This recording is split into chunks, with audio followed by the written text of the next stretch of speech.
I hear the sound of heavy rain, or the abundance of rain. 1 Kings 18:41-45. Welcome, friends, to Boulder's Line with me, Lorna, where our faith meets fire and the Word of God comes alive. Today, we're diving deep into 1 Kings 18:41-45, a powerful passage about faith, prayer, and perseverance. This is not only a story about Elijah, but a message that applies to our daily spiritual walk and the battles we face. So let's read 1 Kings 18:41.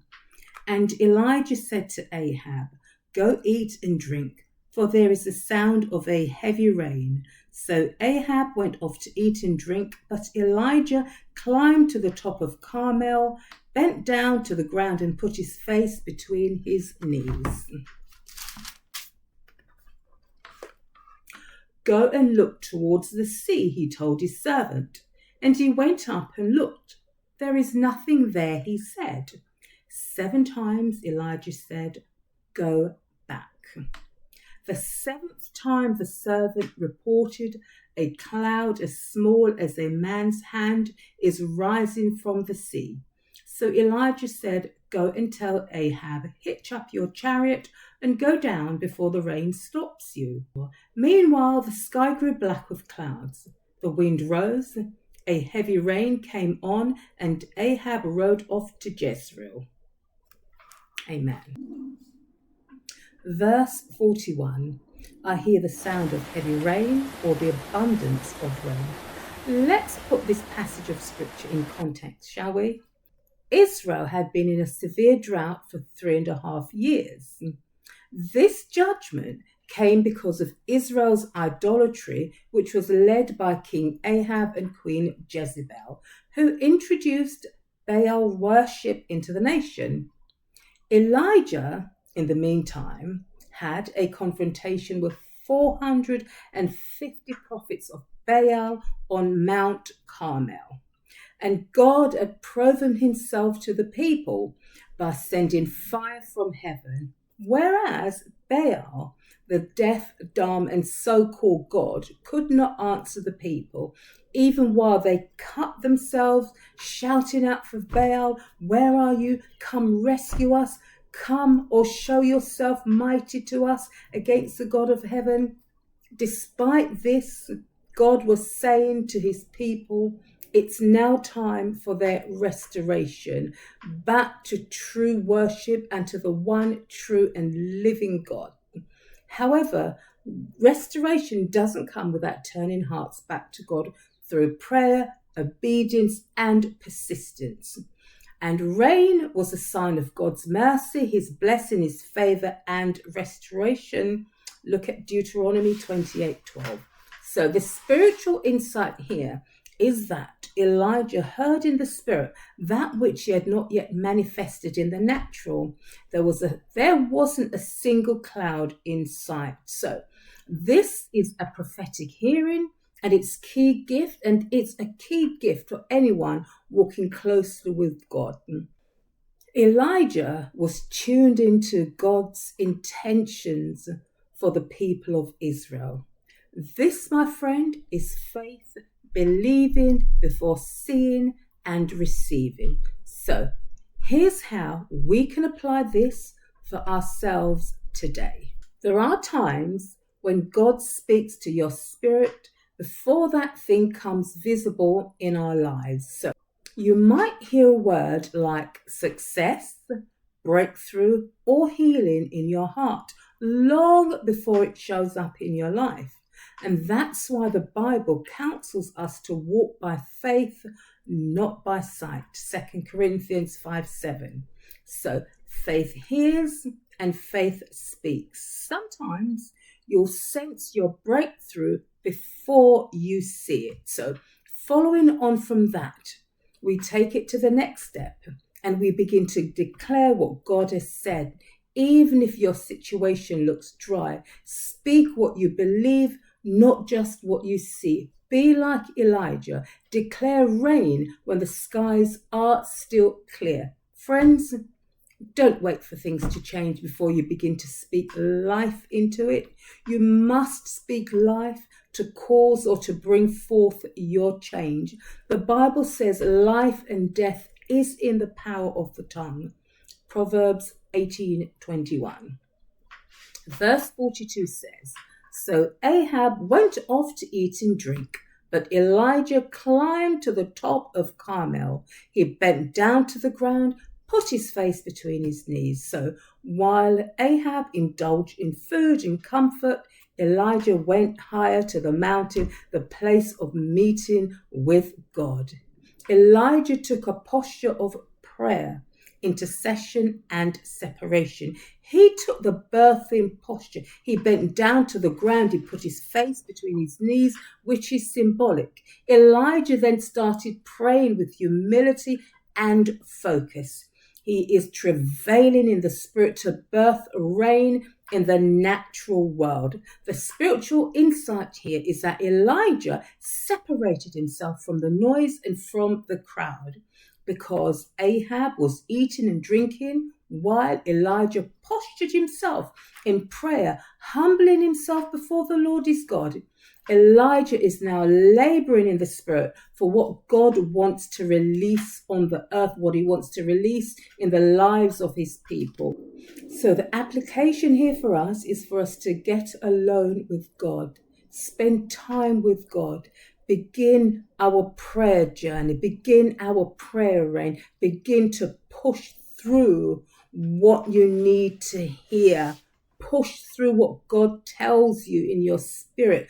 Pray until something happens. You must separate yourself from those distractions and from everything and anyone that is around you if you're really intent on getting to the place where God wants you to be. If you want to hear, if you want to birth the things of God in the realm of the spirit, then you must find your secret place. You must go into your prayer closet. You must pray. You must continue to pray. You must travail. You must intercede to bring it to pass. You see, my friend, your posture matters, not only physically, but in your heart. It's your heart posture towards God. Your heart is bowed before him. Come before the Lord with an open heart to hear with expectancy and humility. So then you pray to hear. And then when you pray to hear, you pray and you move on what God gives you. Prayer is not passive. It's partnering with God to bring heaven to earth, to bring change.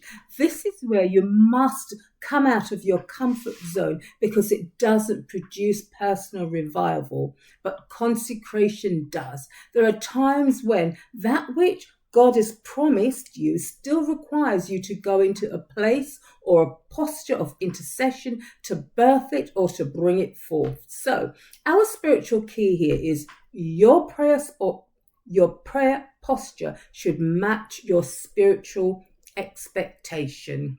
Verse 43, go and look toward the sea, he told his servant. And his servant went up, and his servant looked. He came back and said, there is nothing, he said. This spiritual insight is all about the testing of our faith and perseverance. Elijah's servant didn't see anything. For the first 6 times, the servant kept saying he saw nothing. That did not discourage Elijah, because he's intent on trusting the word of God, not the weather.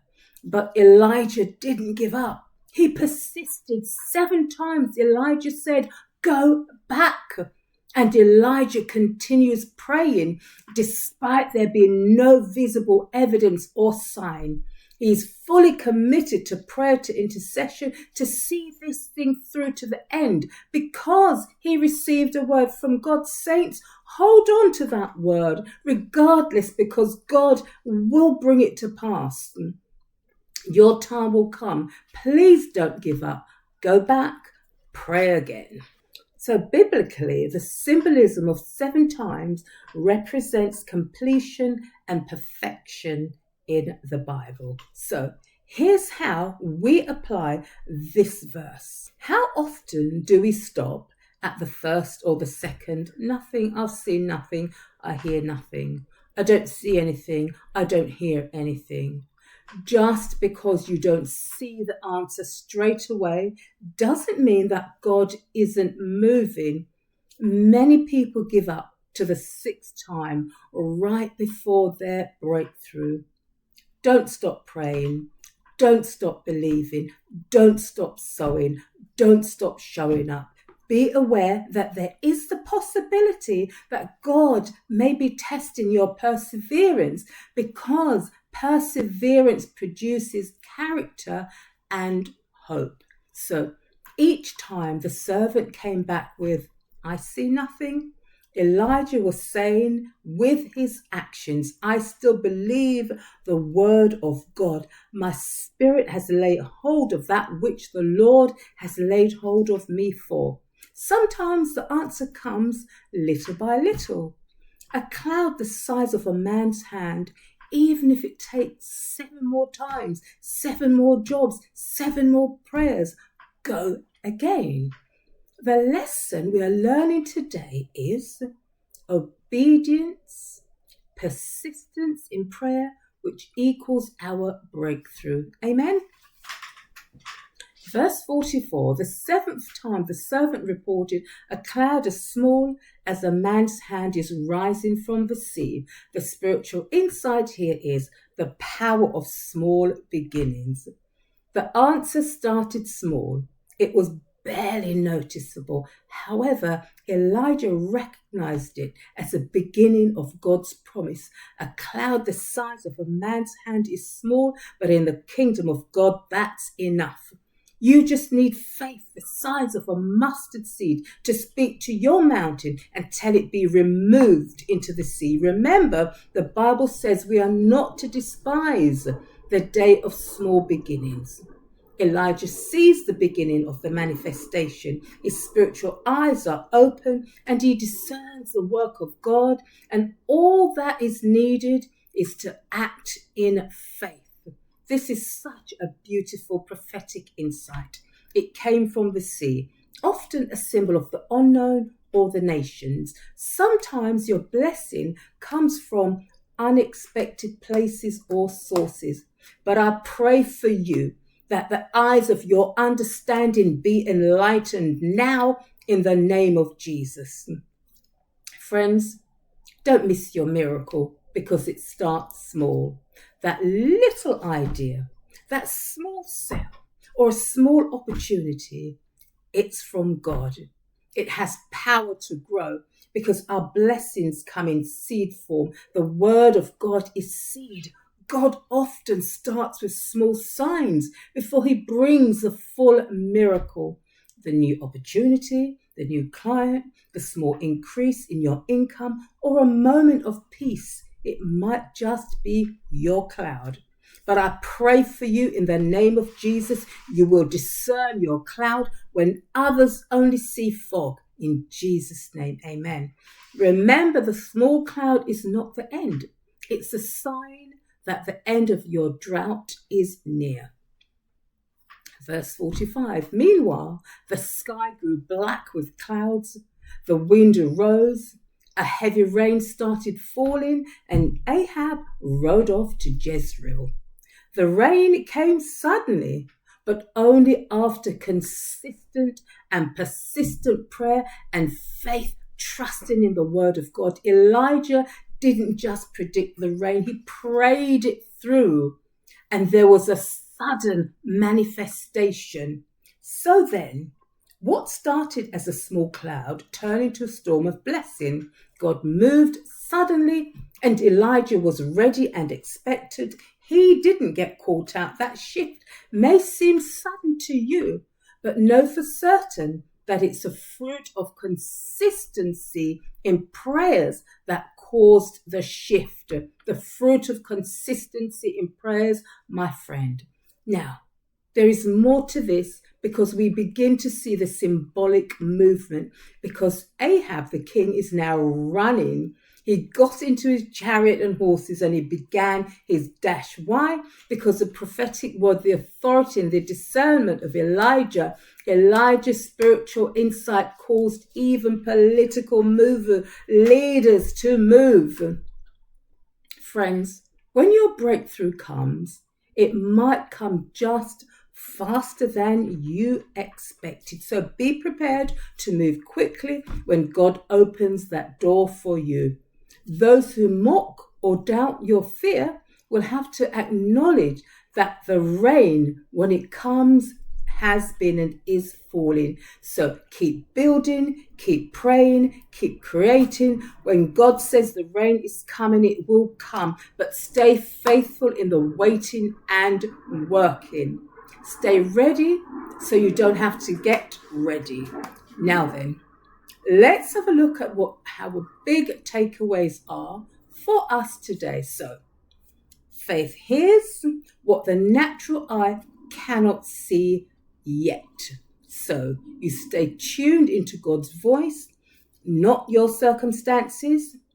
Prayer is the bridge between promise and manifestation.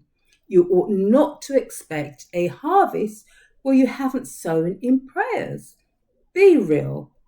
Be honest with yourself. Perseverance is the key. Elijah didn't stop at the first sign of nothing. He went again and again and again. James 5:17 says Elijah was a man with a nature like ours, and he prayed earnestly.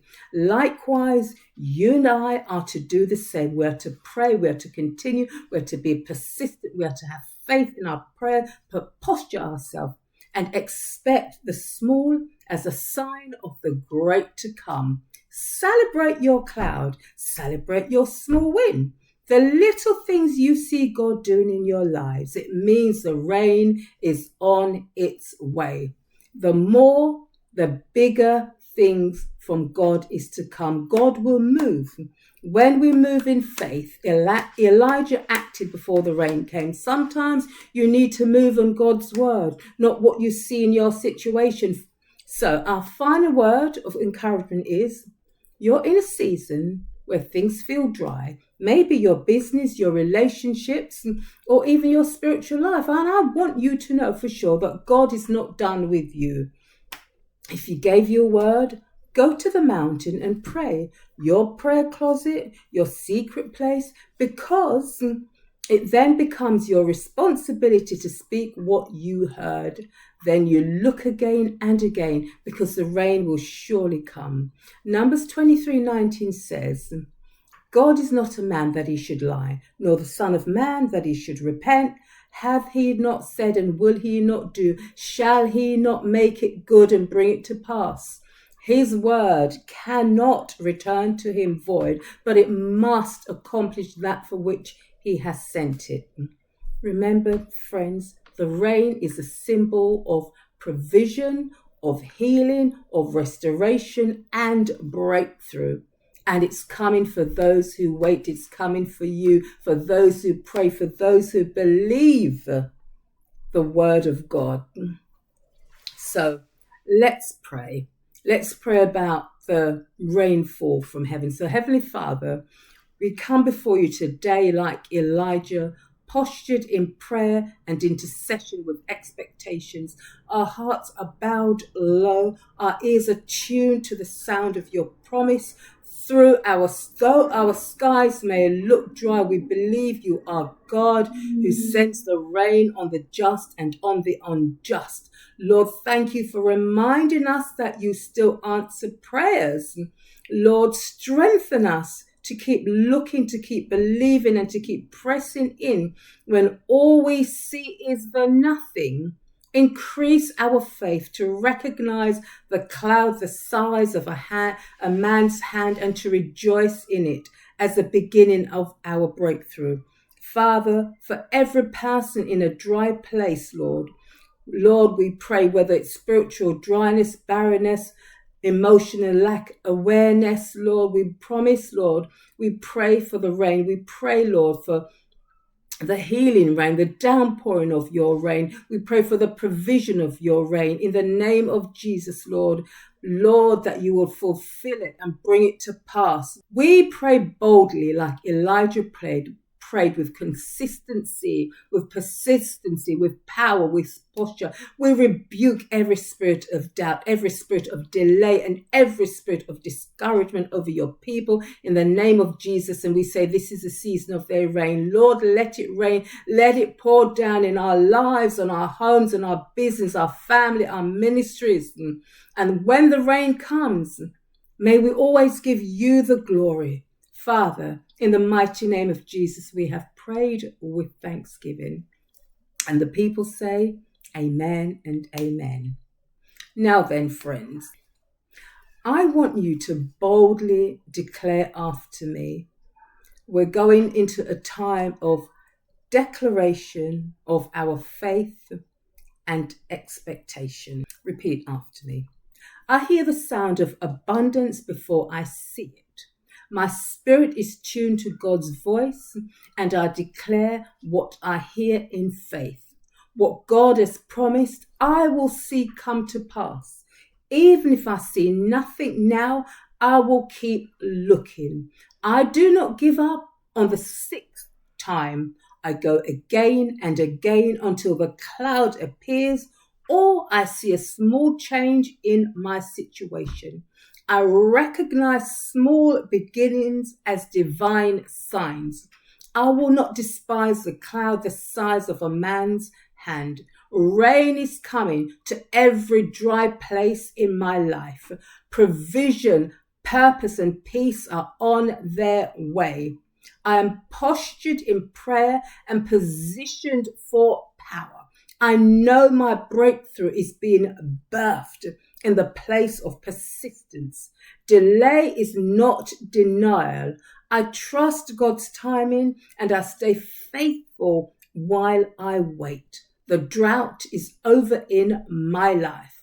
God is sending his rain suddenly, abundantly, and powerfully. I'm moved by faith, not by sight. I don't need to see it for it to fully start moving, for me to fully start moving forward. This is my season of answered prayers, sudden rain, and supernatural restoration. In Jesus' name, I receive it now. Amen and amen. Friends, leave me a comment below. If you believe that God is sending rain in your life, the sudden rain, the abundant rain, the powerful rain. Also, like this video, subscribe to the channel and share it with your friends and family, because one person meets another person. And I look forward to seeing you in part 2, Postured Again for the Rain, which is a time of reflection and prophetic throne room prayers. Have a blessed day. Have a blessed week. In Jesus' name. Bye for now.